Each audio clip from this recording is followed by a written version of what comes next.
So let me open a file real quick. Open a recent one.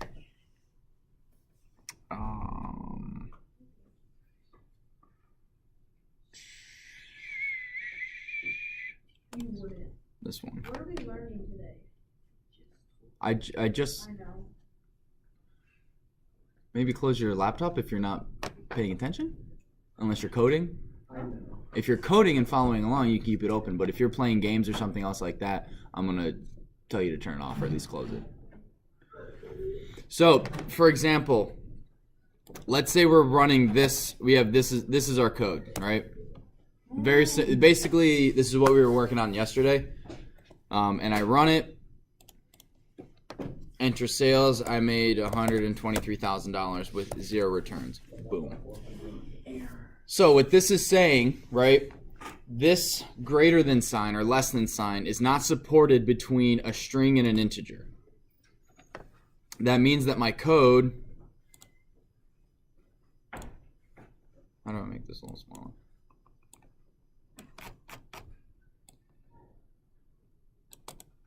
That means something is wrong, obviously in my code because I have an error.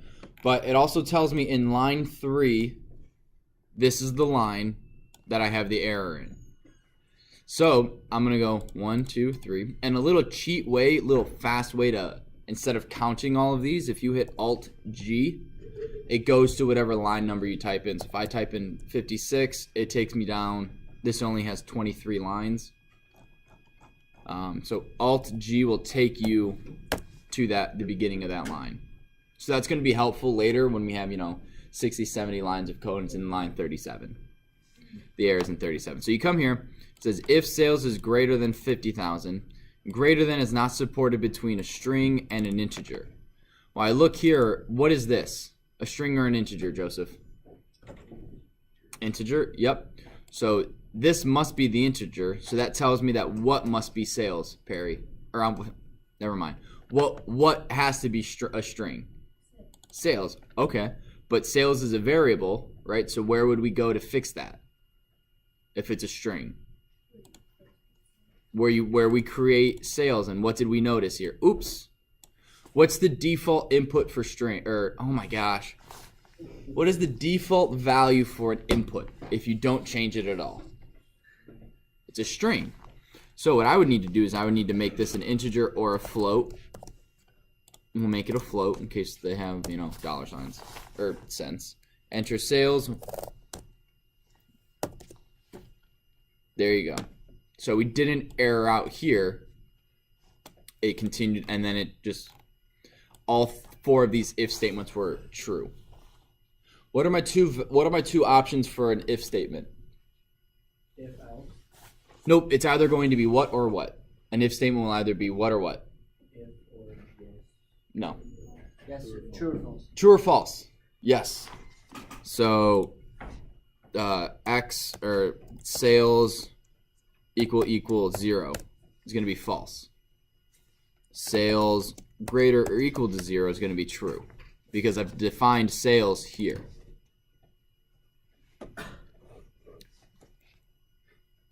Sales equal returns is false because how many returns do I have? 0. Yeah. So that's one of the things about the errors. You're going to get them. You just got to take a look at them and go, okay, read it through. If you're getting errors and it says, type error, you can copy and paste this. Copy.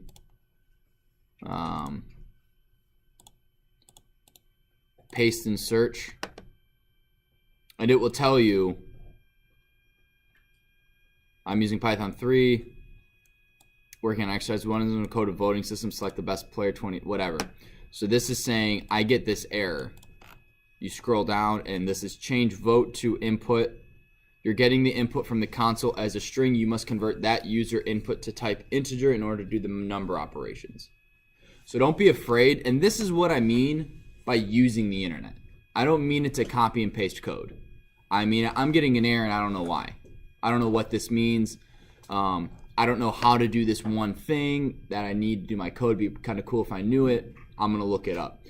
If I if I give you a problem and you look online and go starting out with Python edition 3 problem this, and you copy and paste that code, that is cheating.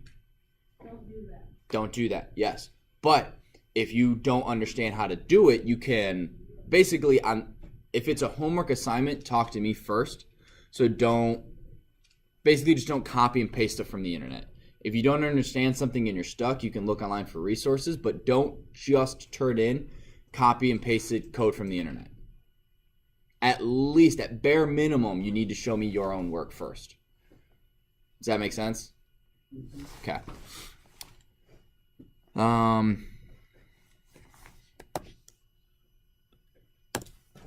need 3 screens, man. I need this to be connected to like all of this too. Because then that way I can look at things and display, like, whatever. Flowcharts. If you're confused about flowcharts, just start doing them for each and every problem. And I may start having you guys do that just for practice and getting used to it.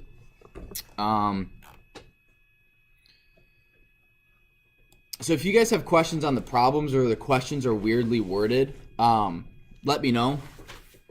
If you find that the questions that I'm asking are a little weird, you can ask for clarification. If you think the book problems are a little weird, 100% ask for clarification. Don't be afraid to message me on Academy Central. I get notifications sent to my phone that you've sent me a message. So we're gonna go back to the if statements. You do need, and I'll explain the indentation, which is like the 4 spaces basically. And then floats and input. Someone wrote that down. I'm not 100% sure what you meant by that. So float inputs is just, what's an input there, Blake? Correct. And what are the 3 types of integer or inputs we can use? What are the 3 types of input there are?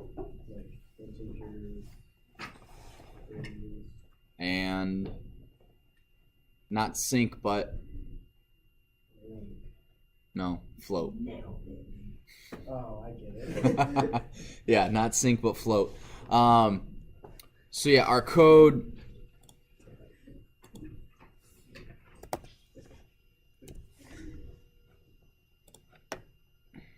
I think my contacts are drying out. So we have X is input.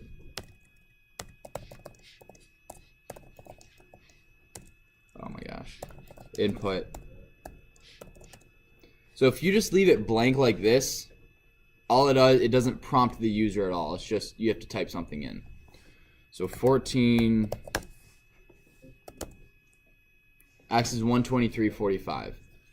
Brad, how would I change this to an integer?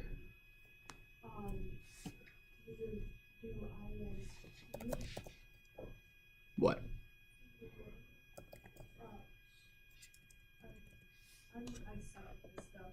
Well, you're really close. You got it. I need to put something in the parentheses. Now, that's if I want to create a input that's a float. I don't want to do that. I want to change X from a float to an integer. Yep. How would I create? Can I make that a string? Can I make a number a string? Yeah. How do I do that, Micah? Correct. All right. Now what we're going to do is we're going to keep going, and every week or so, every 2 weeks, I'm going to do something like this again where you guys can just ask any questions. Feel free to ask questions in class. I don't want you to feel like you have to wait 2 weeks to ask me a question. But if it's something that after a couple days you're still not understanding, hopefully I'll give you guys enough opportunities to ask me questions that I can answer them. Also, I'm in there every day after school till 4. So if you guys need me, feel free to stop on by. So what we're going to continue to work on are if statements. So what we're going to do is I'm going to get rid of this. Actually, Alt 3. So I want to keep that. And we're going to make grade is input. What is your grade? And I would recommend writing this down because this is going to be useful. We're going to talk about if statements, elif statements, and else statements. So if you don't understand those, you're really not going to understand a lot of coding. So please pay attention and code with me. Woo! Yay. So we're just gonna go with integers because we're not gonna go with 0.75. We're just gonna stick with 99, 96, 92, whatever. So grade is input. So we're gonna evaluate their grade and we're gonna tell the user their grade. First thing we're gonna do, if grade is greater than 90, print you got an A. Yay! Now what happens if they type in 102? It's gonna say you got it. Do we want that? I'm gonna go with no. Let's just stay up until 100. So what we can also do is we can also go and grade is less than or equal to 100. So this says if their grade is greater than 90 and less than 100, they get an A. Does that make sense? Now, this indentation, these four, right? In Python, if something is indented, that means it belongs to something above it. It is inside a certain concept. When we do functions, right, we're going to define fun.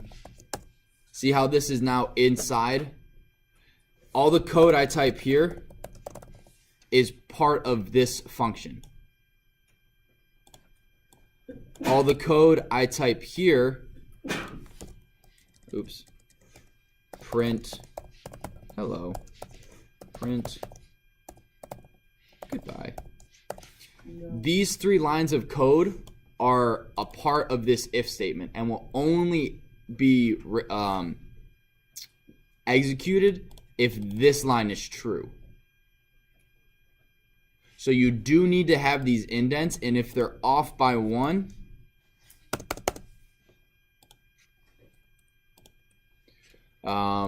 you'll get an error.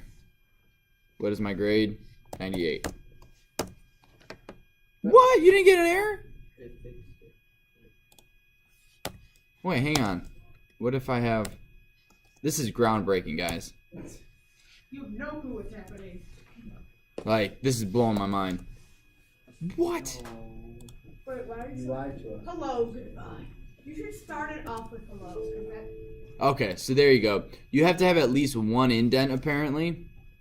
They have to be on the same one. What do you say? They have to be on the same. Yeah, they have to be in the same indentation. So we're going to put these back to the way that by default they are. Wait, If I have a question.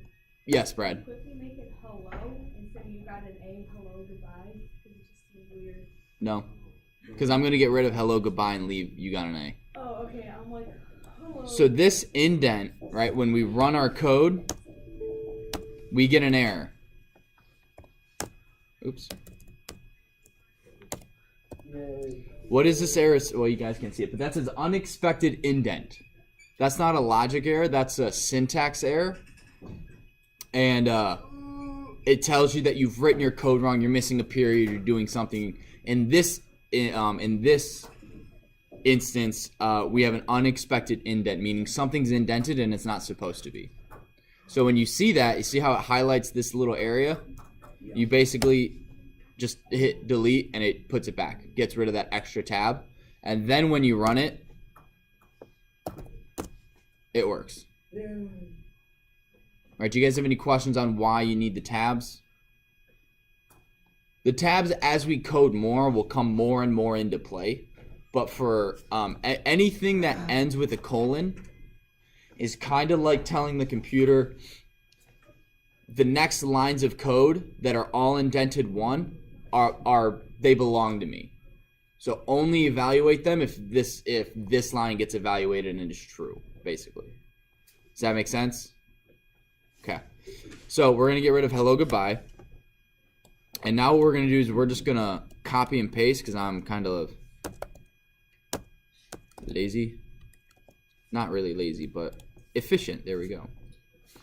So I'm going to get rid of this, and if it's just greater than 80, 70, 60, 90, 80, 70, 60, if it's greater.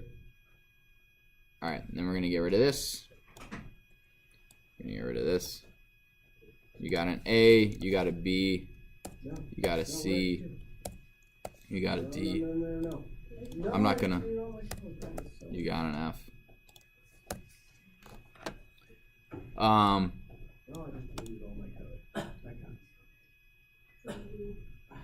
So I have a question. Actually, no, we'll do it this way. So if grade is less than or equal to, we'll do less than or equal to 59, and grade is greater than 0. So give me a grade there, Micah. 72. Uh-oh. Why do I have 2 grades? Because it's true for both of C and D. That's true, yep. So my grade of 72 is greater than 70 and greater than 80. If I typed in... Oh, I gotta run this one. Let me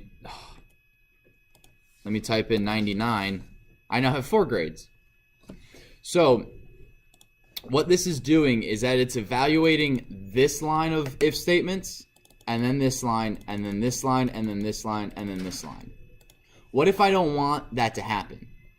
I don't necessarily want to have 2 Boolean expressions for each if statement, because again, I'm efficient and I don't want to spend time doing that. What I can do is what's called the else if, or elif.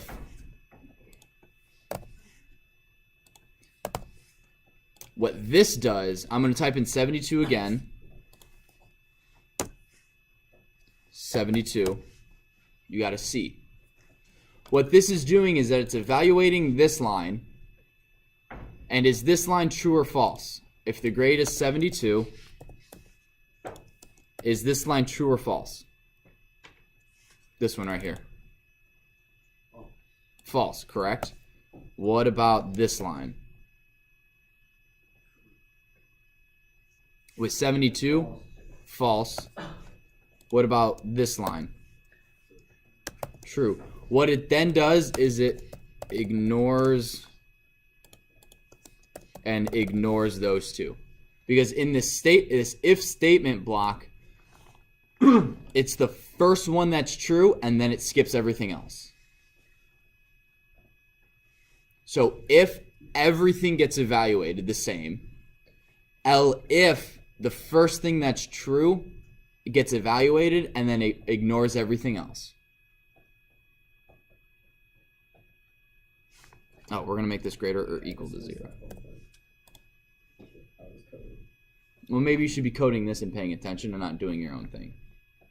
Were you doing this or your own thing? Well, I fell behind because I accidentally deleted my code, so I was like, doing it. Okay, that's fine then. So I'll just go over it again then, no big deal. It's good for repetition anyway, because I'm sure someone here also has a question. So I'll just go over it, and then if you guys have questions, let me know. So if we type in grade 72, right, this line here is going to be false, right? Yeah. Why? Because it's less than 90. Great. So it's less than 90. So this makes it false, and because it's an and statement, in order for this line to run, both Boolean expressions have to be true. So this as a whole is false. Right? It's kind of like negatives. Positive times a negative is a negative. Positive times a negative. Oh, and negative times a negative is a positive. Wait, that doesn't actually work. Wait. Never mind. Forget that. They both have to be true in order for it to work. So it's also false for this one because, again, grade greater than 80, I have a 72, so that's false. So this doesn't get evaluated. However, this is true because my grade is above 72. Boom. It evaluates, it executes this line of code, and then it actually jumps to right here. So when it's done, we'll do 72 again. It evaluates this and then immediately jumps to right here because it goes, okay, it's an Elif, it's an Elif. I skip that. I skip any more Elifs that I see in this block, and then I evaluate this. So that's what the Elif does. It will skip like anything past that until it runs out of Elif to skip. Correct. So I'm going to do a little. So it evaluates this. It stands for else if. Yep. So it evaluates this, and this is false, so it doesn't do that line of code, right? It evaluates this line, and it's false, so it doesn't evaluate that line of code. 72 is true, so it evaluates that code, and then what it does is it will actually come down here and go right there. So it skips this Elif and this Elif. That makes sense. Because all of this is a block. It's a group that the computer sees as a group, and it treats it as a group. Now, what if I don't want to have to type in? What if they type in over 100? What if they type in a negative number? What if they type in a float? What if they type in a word? Well, a word actually would get caught up here because a word's not going to be equal to an integer, so you don't have to worry about that. But what if I don't want to deal, I want to cover everything else. Everything that I want to have evaluated, every grade I need to have is covered. Anything else, I want it to print the same thing. All you do is you type else, print, please enter a valid number. So now if I type in anything that's not defined in these if statements, it will do this. Oops. It does this.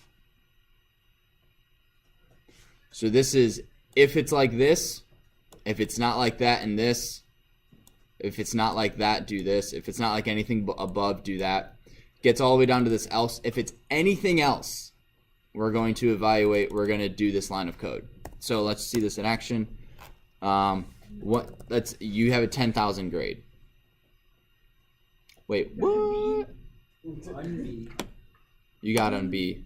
Oops, I forgot to do that. Whoa, hang on, that. Oh, nope. Uh-huh. What? Did you make your grade? So I didn't code this correctly. So you guys see my Elif grade? Is 10,000 greater than 80? Yeah. Okay, that's my error. So there's one of two ways you could do this. You can add and statements, right? Or that's probably actually what you should do to avoid exactly what's happening right now. Or you can go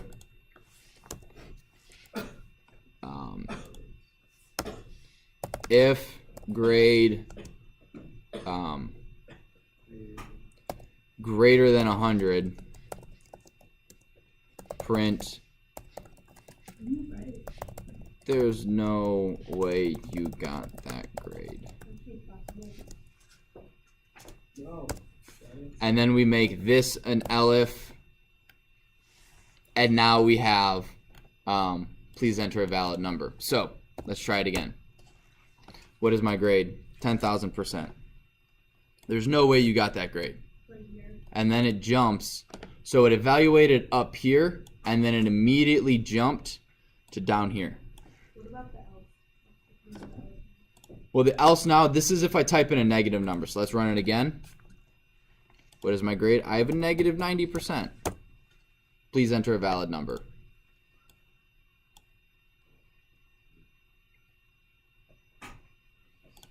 Does that make sense? Do you guys have any questions? Oh. Yes, no, maybe so. Not yet. All right, so what I want you guys to do is do an input, right? So I want you to create your own if statement block with your age, and you guys can make up the what your if statements say. I would probably do if you're under 18, you're still a child. If you're 18 and 30, between 18 and